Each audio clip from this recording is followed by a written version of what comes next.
డిబేట్లో జాయిన్ అవుతున్నారు ఫోన్ ద్వారా కృష్ణప్రసాద్ గారు, చిరంజీవి ఫ్యాన్స్ అసోసియేషన్ నుంచి ఆయన ఉన్నారు. కృష్ణప్రసాద్ గారు నమస్తే. నమస్తే అండి.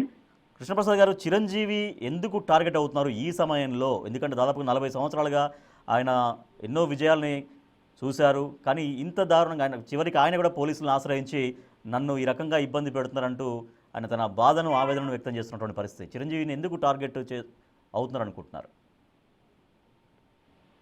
నమస్తే అండి రాజేష్ గారు. ఈ రోజున ఈ డిబేట్ పెట్టడం అనేది చాలా అవసరమైన విషయం అండి.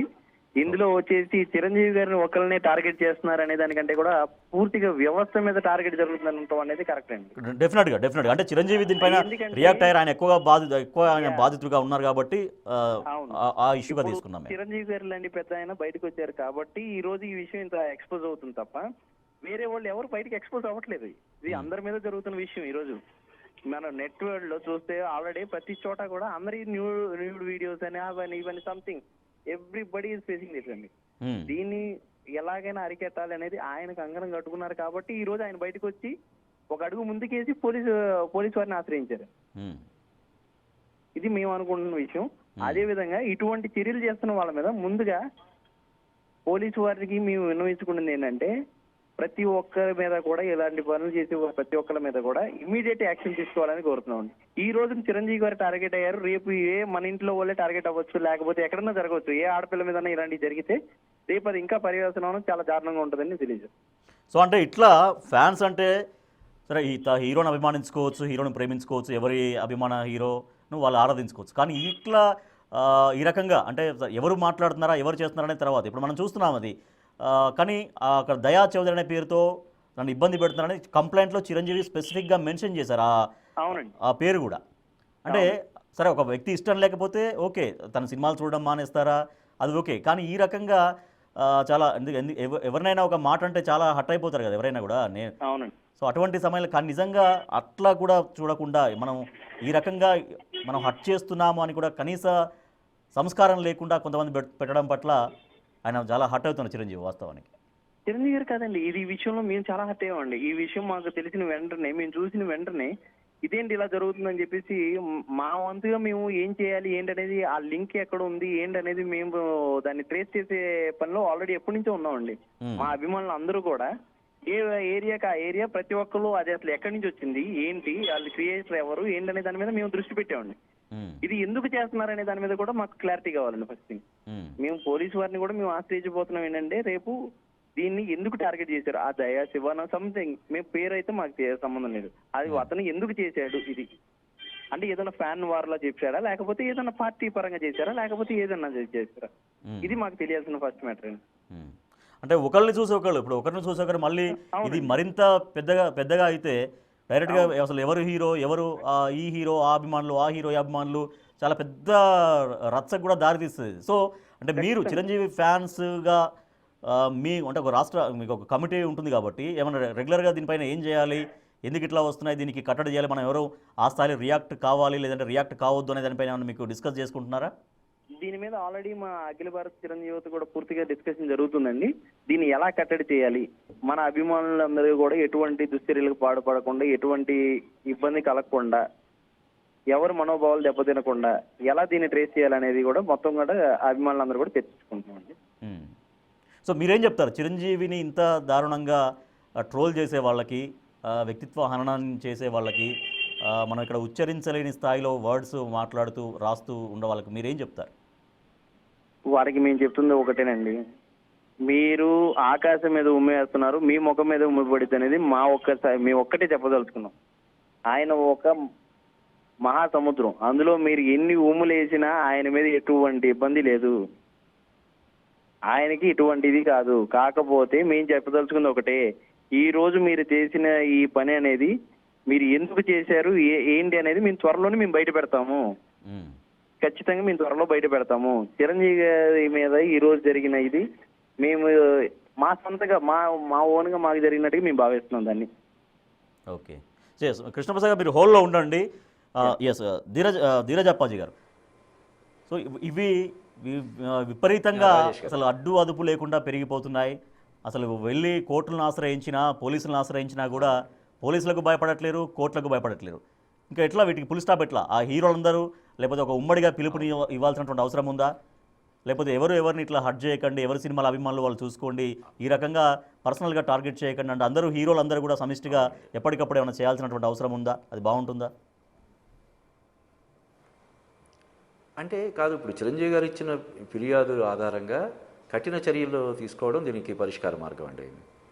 ప్రభుత్వాలు ఇప్పుడు ఇటువంటి వాటిని నియంత్రించాల్సింది ప్రభుత్వాలే కాబట్టి ప్రభుత్వం చొరవ తీసుకొని భవిష్యత్తులో ఇలాగ చిరంజీవి గారి లాగా మిగతా సెలబ్రిటీలు ఎవరు కూడా బాధితులు కాకుండా చూడాల్సినటువంటి బాధ్యత ప్రభుత్వాలకు ఉంది.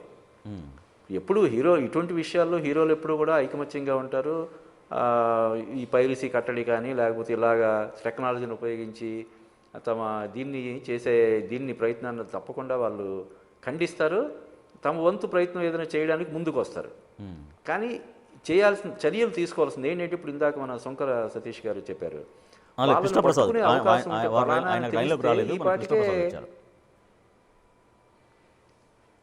కృష్ణప్రసాద్ గారు ఓకే కృష్ణప్రసాద్ గారు అన్నట్టు నిజంగా వాళ్ళని పట్టుకోవడానికి అవకాశం ఉంటే ఈ పాటికే అంటే ఎక్కడ మన 2 తెలుగు రాష్ట్రాల్లోనే కాదు దేశవ్యాప్తంగా చిరంజీవి గారికి అభిమానులు ఉన్నారు. వీడు పలానా చోట ఉన్నాడు, ఇది పని చేస్తున్నటువంటి వ్యక్తి పలానా చోట ఉన్నాడని చూచాయిగా తెలిసినా కూడా అంగుళంగుళం వెతికి పట్టుకొని తగిన చర్యలు తీసుకునేంత ఇది ఉంది. కానీ ఎక్కడ ఉన్నాడో తెలియదు.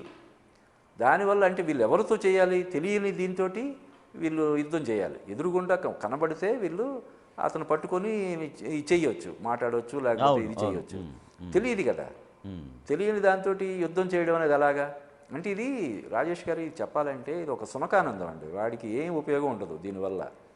Attention grabbing. ఇప్పుడు ఉదాహరణకి మనం చేస్తున్నటువంటి డిబేట్ వాళ్ళు ఎక్కడో చూస్తే ఎంజాయ్ చేస్తుంటాడు, భలే ఉందని చెప్పి అదొక మనం చెప్తాం కదా సునకానందం లాంటిది అన్నమాట. అంటే ఒక వ్యక్తిని ఇట్లా మాట్లాడి హర్ట్ చేయడం కూడా చాలా మంది దాంట్లో ఆనందం పొందుతారు. అదే కదా మీరు చెప్పేది?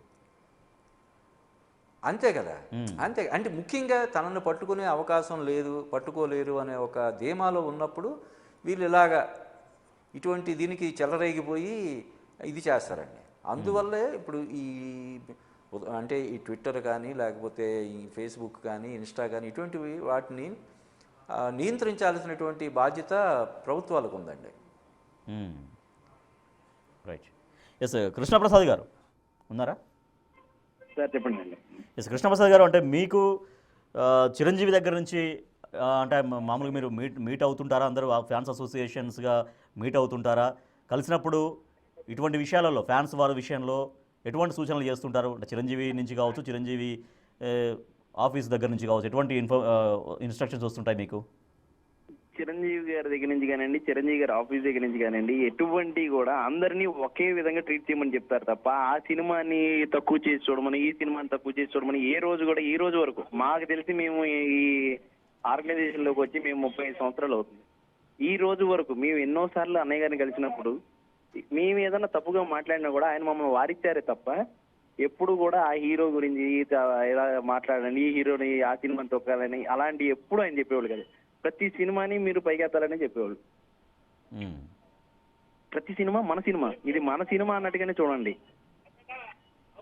సో అంటే తనని ఇట్లా వ్యక్తిగతంగా ఇంత హర్ట్ చేసే విధంగా కామెంట్స్ చేయడం కావచ్చు, వీడియోస్ చేయడం కావచ్చు చేస్తుంటే తను ఏమన్నా అట్లా చెప్తుంటారా? ఏమన్నా ఫీల్ అయినట్టుగా లేకపోతే బాధపడినట్టుగా ఎప్పుడన్నా మీ అందరితో షేర్ చేసుకుంటారా? మీతో అంటే మీన్స్ అందరితో, ఫ్యాన్స్ అసోసియేషన్స్తో వాళ్ళతో? ఆయన బాధపడిన సందర్భాలు ఎన్నో ఉన్నాయండి. ఎంతో మంది రాజకీయ నాయకులు కానివ్వండి, అలాంటి వాళ్ళు కానివ్వండి, ఆయన ఫ్యామిలీని అన్నప్పుడు కానివ్వండి, ఆయన ఎంతో సున్నిత మనస్కులు. అలాంటి ఆయన్ని ఎన్నోసార్లు అవమానించిన సంఘటనలు ఉన్నాయి, ఆయన బాధపడిన సంఘటనలు ఉన్నాయి. కానీ ఆయన ఎప్పుడు కూడా బయటపడే వ్యక్తి కాదు. ఆయన దేన్నైనా ఓకే ఎవరు ఇది వాళ్ళకు ఉండదు అన్న ఇదిలో ఉంటారు తప్ప ఆయన ఎప్పుడు ఎవరి మీద అలా తీసుకోరు. Okay right. Concluding word Dheeraj Appaji గారు, కంక్లూడింగ్ వర్డ్.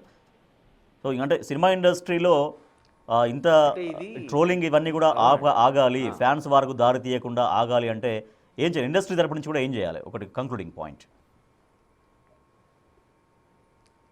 అదే అండి, ఎవరైతే ఇటువంటి దుశ్చర్యలకు పాల్పడుతున్నారో వాళ్ళని ఐడెంటిఫై చేసి తగిన చర్యలు తీసుకోవాలండి. పోలీసు ఫిర్యాదు ఇచ్చి వాళ్ళని వాళ్ళకి ఇది చేయడం కానీ కౌన్సిలింగ్ చేయడం కానీ, లేకపోతే ముఖ్యంగా వాళ్ళని ఇదిగో ఇటువంటి పని చేస్తున్నది వీళ్ళు అని చెప్పి, ఎలాగైతే కొంతమంది నేరస్తులను తీసుకొచ్చి స్టేషన్లో కూర్చోబెట్టడం, ప్రెస్ మీట్ పెట్టడం అది చేస్తారో, నోటీస్ బోర్డులో పెట్టడం చేస్తారో, అలాగా కొంతమందిని పట్టుకొని ఇదిగో ఈ పనికి, ఇటువంటి పనికి మన పనులు చేస్తున్నది వీళ్ళు అని చెప్పి వాళ్ళని పట్టుకొని మీడియా ముందు తీసుకొస్తే ఆటోమేటిక్గా మిగతా వాళ్ళందరూ కూడా అమ్మో మనం కూడా రేపొద్దున దొరికిపోతాం, కాబట్టి మనం ఇటువంటి చేయకూడదని చెప్పి వాళ్ళు ఇటువంటి పనులు పాల్పడకుండా ఉంటారండి. కాబట్టి దీని గురించి ప్రభుత్వం చర్యలు చేపట్టాలి. అలాగే వీటి మీద నియంత్రణ ఉండేలాగా, ఇప్పుడు ఏవైతే సోషల్ మీడియా ప్లాట్ఫామ్స్ ఉన్నాయో వాటి మీద నియంత్రణ ఉండేలాగా ప్రభుత్వాలు చర్యలు తీసుకోవాలండి. రైట్. ఎస్.